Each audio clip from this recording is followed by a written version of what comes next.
Hola queridos amigos, en estos últimos días he estado discutiendo acerca de la pena de muerte, sobre todo por la modificación que hizo el Papa Francisco a uno de los artículos del Catecismo de la Iglesia Católica, el 2267. Y bueno, quisiera dar algunos elementos que podrían ayudarnos en este discernimiento sobre la pena de muerte. Y para esto, bueno, primero establecer lo que plantea la Iglesia sobre el mandamiento de no matarás, porque digamos que de alguna forma la pena de muerte alude a lo que es este mandamiento pues del Señor. Y es importante darnos cuenta cómo no hay contradicción. ¿Por qué? Porque la Iglesia ha mostrado en algún momento de la historia los casos en los cuales puede ser lícita, pero cómo esta licitud no atenta contra el mandamiento de no matarás. Y sobre todo porque el mandamiento de no matarás no es, digamos, relativo o solo se aplica en algunos casos, o para unos sí, para otros no. Lo dice Juan Pablo II en su encíclica Evangelium Vitae. Dice que a lo largo del tiempo la tradición de la Iglesia, tradición con mayúscula, siempre ha enseñado unánimemente el valor absoluto y permanente del mandamiento no matarás. Entonces, el mandamiento no matarás es absoluto y permanente. Digamos que no es algo que se da a la libre interpretación de las personas. Por eso la Iglesia de alguna forma tiene criterios. Y para eso también es importante tener claro el concepto de la dignidad de la persona humana, que de alguna forma y sobre todo gracias a las aportaciones de los distintos papas, pues se ha ido profundizando cada vez más sobre la dignidad de la persona humana y el valor. La dignidad de la persona humana es ese valor único que tiene la persona por el solo hecho de ser persona. Y no lo pierde. No lo pierde independientemente digamos, de su credo, de su raza, de su nacionalidad, de su clase social e incluso de su actuar. Es decir, todas las personas a lo largo de nuestra vida tenemos la misma dignidad y este valor no cambia. Es cierto que el valor moral de alguna persona podría cambiar por sus acciones. Hay personas que son buenas, hay personas que son malas. Y todo esto se va dando en distintos matices. Pero incluso el valor moral de la persona, es decir, una persona mala, no pierde su dignidad de persona, lo que llamamos dignidad ontológica. Entonces, en ese sentido también, la Iglesia debe velar por el respeto de la dignidad de todas las personas. Y en ese sentido va buscando los criterios para armonizar el actuar. Y a lo largo de la historia, iluminado por el Espíritu Santo, ha podido profundizar cada vez más en este valor intrínseco de la persona, que es la dignidad de la persona humana. Esto implica también el hablar de la legítima defensa, que es algo válido. ¿Y qué es lo que quiere decir la legítima defensa? Nosotros tenemos el derecho y también el deber de salvaguardar la propia vida. Entonces, cuando nuestra vida se ve en peligro ante un agresor, es válido usar los medios adecuados para salvar la propia vida. O también cuando tenemos responsabilidad sobre la vida de otros, por ejemplo, un policía que tiene que salvaguardar el orden, un padre de familia que debe cuidar a sus hijos. En ese sentido, también hay una obligación por usar los medios adecuados para salvar la vida y la integridad de las personas que se tienen a cargo. Por consiguiente, cuando uno busca salvaguardar la propia vida o de aquellos que tiene a cargo, si en ese intento de salvaguardar la vida se mata al agresor, no es un homicidio. Aunque hay una muerte y esa muerte no es un bien, la muerte del agresor no es un bien, aquel que mató al agresor en defensa propia no es culpable, no es, digamos, el causante de la muerte, porque ante esa muerte hay una culpa. ¿Y quién es el culpable por la muerte del agresor?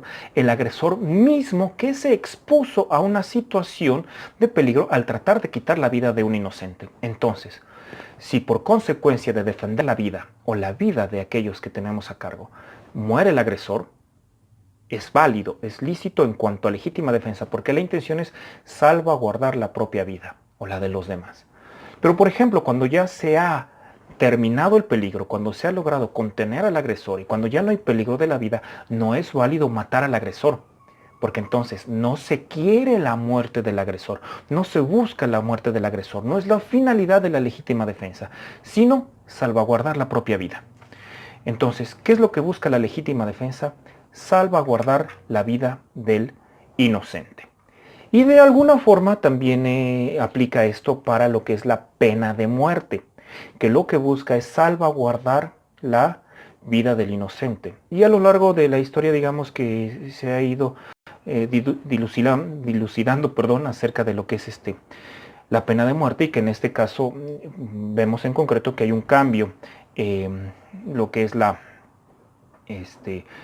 que dice el catecismo acerca de la pena de muerte.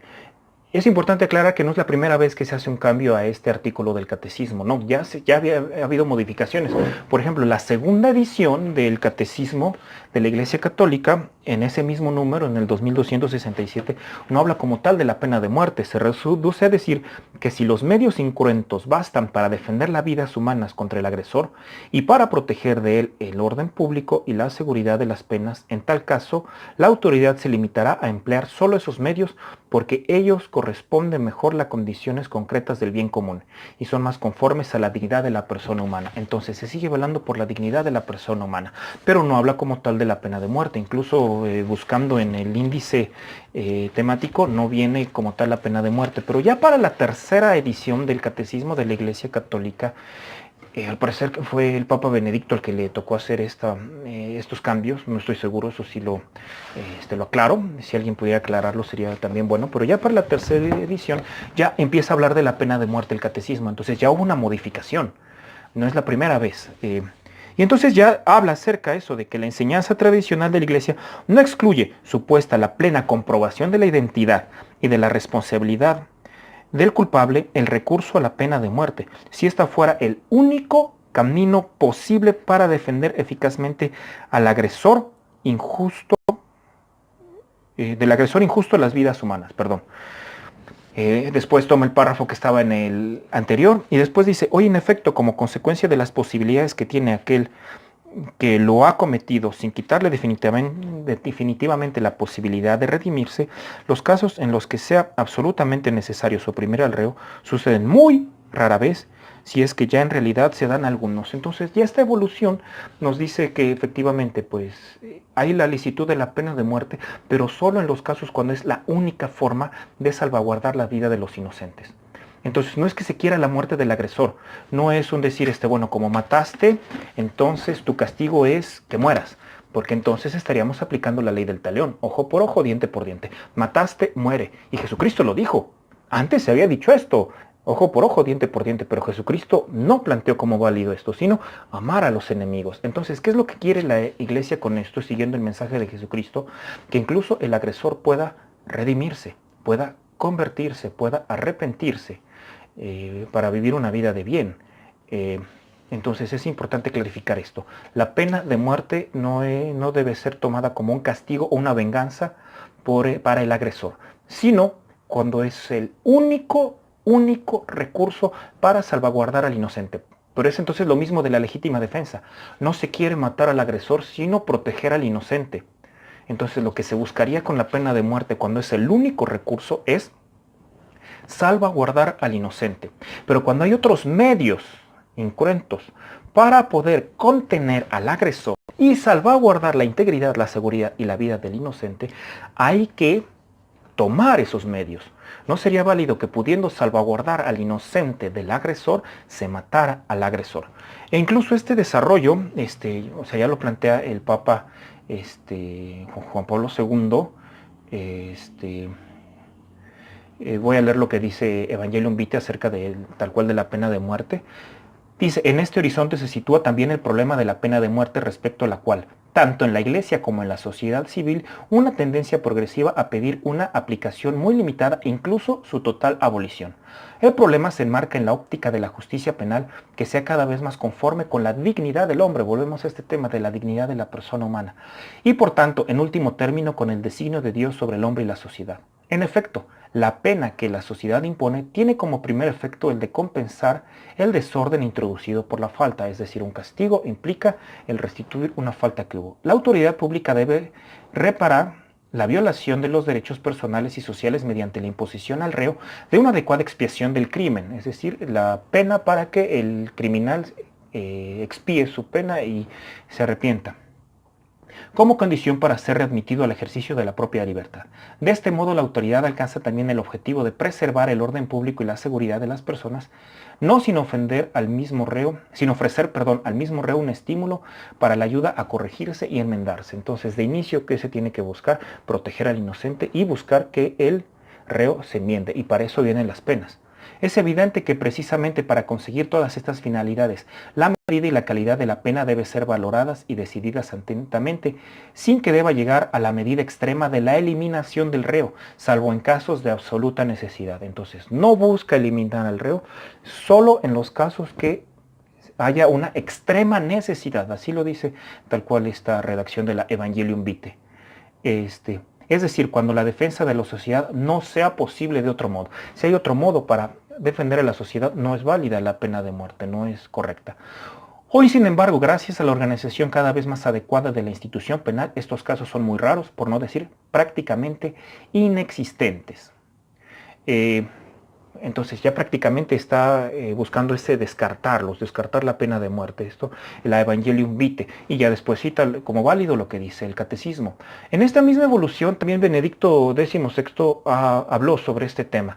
¿Y qué es lo que dice? Cuando habló a los participantes en un congreso internacional de la comunidad de San Egidio sobre el tema de que no hay justicia sin vida, él expresó textualmente, dice, expreso mi esperanza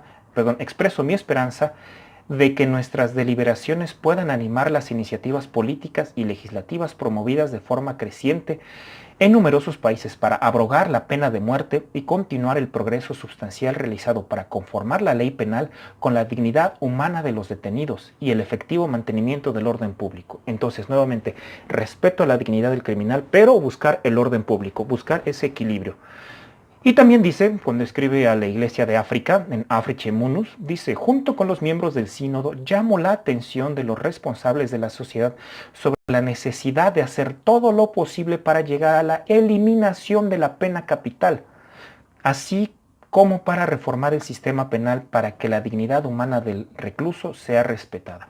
Nuevamente, esa tendencia a tratar de eliminar la pena de muerte y respetar la dignidad del criminal junto con el buscar el bien común, el bien de los inocentes, que eso es algo importantísimo. Viene entonces lo que es el cambio que hace el Papa Francisco al catecismo, que es lo que dice el nuevo texto. Durante mucho tiempo el recurso a la pena de muerte por parte de la autoridad legítima después de un debido proceso fue considerado una respuesta apropiada a la gravedad de algunos delitos y un medio admisible, aunque extremo, para tutelar el bien común. Hoy está cada vez más viva la conciencia de que la dignidad de una persona no se pierde ni siquiera después de haber cometido crímenes graves. Nuevamente ese tema, dignidad de la persona humana y su respeto. Además de que se ha extendido una nueva comprensión acerca del sentido de las sanciones penales por parte del Estado. En fin, se han implementado sistemas de detención más eficaces que garantizan la necesaria defensa de los ciudadanos, pero que, al mismo tiempo, no le quita al reo la posibilidad de redimirse definitivamente. Entonces, se quiere también buscar con esto la redención del que ha cometido algún crimen. Por tanto, la Iglesia enseña a la luz del Evangelio que la pena de muerte es inadmisible porque atenta contra la inviolabilidad de la dignidad de la persona y se compromete con determinar su abolición en todo momento. Entonces ya dice que es inadmisible. Es decir, en esta realidad, ante las posibilidades de contener al rey, buscar otros medios incruentos para que pueda redimirse o para poder contenerlo, porque, ojo, tenemos que salvaguardar la integridad y el bien de los inocentes, eso es prioritario. Entonces prácticamente ya no es admisible, ya no se admite, ya no hay, por decirlo así, medios para admitirlo. De hecho, voy a dejar aquí arriba un escrito del padre Andrés López sobre esta parte que dice inadmisible, cómo es clave para que haya consonancia con lo que ha enseñado la Iglesia anteriormente. Pero es esto, salvaguardar a los inocentes, salvaguardar su vida y su integridad, pero también reconocer que el reo sigue teniendo dignidad y por consiguiente necesidad de redención, y entonces buscar los medios para que esto se pueda dar. ¿Por qué haría este cambio? No quisiera yo ahora sí que meterme en la intención del Papa, para nada. Lo que quiero hacer es, ahora sí, plantear mi opinión. Claro, esto ya es mi opinión, podría yo fallar, podría no estar de acuerdo, pero quiero dar mi opinión sobre esto. El Espíritu Santo guiará a la Iglesia hasta la verdad plena. Esto lo dice en el Evangelio de San Juan. Entonces, de hecho lo dice aquí